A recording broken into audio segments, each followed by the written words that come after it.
L'actualité dans la métropole lilloise, c'est tout de suite un nouveau flash avant votre bulletin météo. La tendance pluvieuse malheureusement de cette nouvelle semaine qui marque le début de l'automne. Vous aurez toutes les précisions concernant la couleur du ciel et les températures dans la métropole lilloise de ces prochaines heures juste après cette édition. Mais pour l'heure, l'actualité de ce lundi 23 septembre et attention aux grèves prévues ce mardi dans les transports en commun.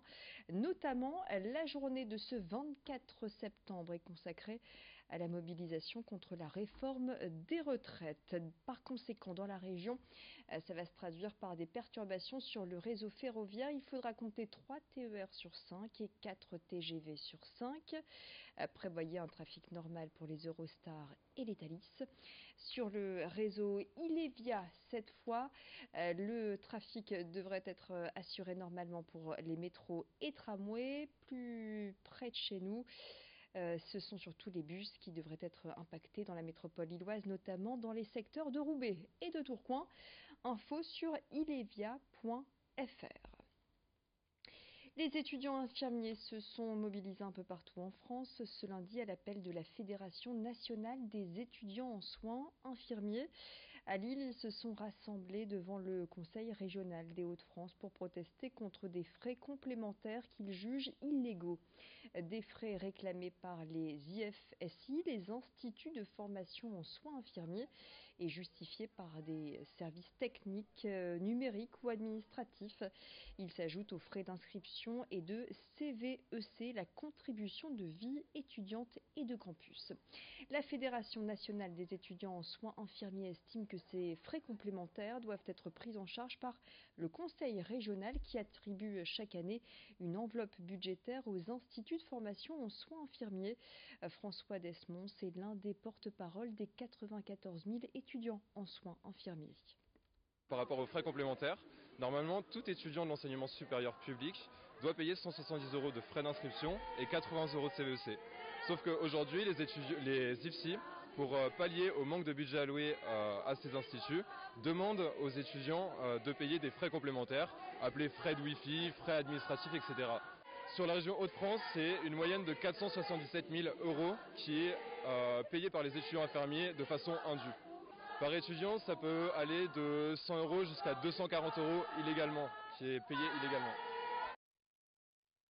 Un camion qui part à la rencontre des demandeurs d'emploi, c'est le concept développé par l'association Interm Aide. Dans ce camion, 2 salles spécialement aménagées pour recevoir ces demandeurs d'emploi et leur permettre de passer un entretien près de chez eux, car souvent la problématique de la mobilité est un frein pour rechercher un emploi. Du coup, ce camion vient à la rencontre du public dans les zones prioritaires ou rurales. Ce camion va donc sillonner les routes de la région. Vous trouverez tous ces déplacements sur la page Facebook du pôle d'insertion Interm Aide. Explications recueillies ce matin par Vincent Vieillard. Quand vous avez eu des chemins de traverse, vécu beaucoup de difficultés, que vous êtes assommé, je dirais, par les difficultés sociales, de logement, de santé, d'endettement, et que tout simplement vous êtes pris aussi beaucoup de portes fermées, ça devient difficile en fait de se mettre en mouvement pour se dire je vais aller rechercher un emploi. En fait, c'est à toutes ces personnes-là qu'on s'adresse, et vous savez, une fois qu'on a franchi le premier pas, qu'on a cassé cette première peur et cette première crainte, vous avez des gens qui sont prêts à donner le meilleur d'eux-mêmes. Elle fête ses 10 ans, l'opération Tous au restaurant est de retour, initiée par le chef multi-étoilé Alain Ducasse. L'événement a pour objectif de démocratiser l'accès aux belles tables de la gastronomie française. Ainsi, pour un menu acheté, le restaurateur offre le repas au second convive. En bref, un menu acheté, un menu gratuit. 1800 restaurateurs vont jouer le jeu du 30 septembre au 13 octobre. Des restaurants gastro au bistrot de jeunes chefs. Ouverture des réservations dès ce mardi sur le site tousaurestaurant.com. Ne tardez pas car la demande est chaque année très importante. Les précisions avec Stanislas Leblanc, interrogé par Florine Curec. Il faut savoir que dans ce projet, nous comptons effectivement des tables d'exception, à l'image de celle d'Alain Ducasse, de celle de Guy Savoy, de Georges Blanc, Hélène Darroze, Gérald Paseda, pour citer des noms très connus en France. Mais les premiers bénéficiaires, c'est des adresses beaucoup plus simples qui profitent de cet élan national et de ce moment effectivement de communication. Et je rappelle que aller au restaurant, pour nos concitoyens, c'est un moment de plaisir, c'est la fête. Et l'idée de faire partager cette valeur pour les restaurateurs et d'être accompagné par les grands chefs doit être aujourd'hui moteur pour eux, oui.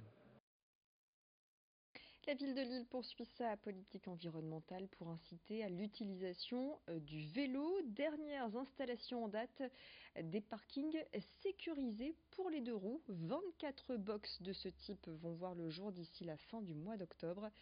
Dans chacune de ces box, 5 places pour laisser son vélo en sécurité la nuit. Coût de l'abonnement 50 € par an.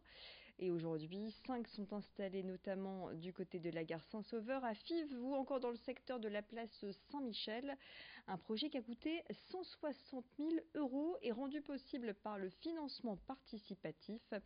Cette nouveauté rassure et ravit surtout l'association Droit au vélo qui réclamait ce type d'équipement depuis plusieurs années. Pour nous, c'est une très bonne chose. Ça fait plusieurs années qu'on réclamait ce type d'équipement, puisque ça permet aux cyclistes qui habitent dans des zones résidentielles d'avoir accès à un garage abrité et sécurisé pour laisser le vélo toute la nuit notamment. Alors d'après ce que je sais, les boîtes à vélo fonctionnent avec, il y a 5 places à l'intérieur, et puis ensuite on a une application sur un téléphone ou sur un badge qui permet de débloquer la porte. Les boîtes sont autonomes en énergie, et chaque utilisateur a un dispositif sur son téléphone pour l'ouvrir. Voilà, c'est la fin de cette édition lilloise. Dans le prochain quart d'heure, l'édition régionale, l'actualité dans la région des Hauts-de-France. D'ici là, vous retrouvez le bulletin météo complet. Et puis, je vous rappelle que vous retrouvez l'ensemble de ces reportages en replay sur notre site internet grandlille.tv. Excellent moment à vous tous et restez avec nous. L'info continue.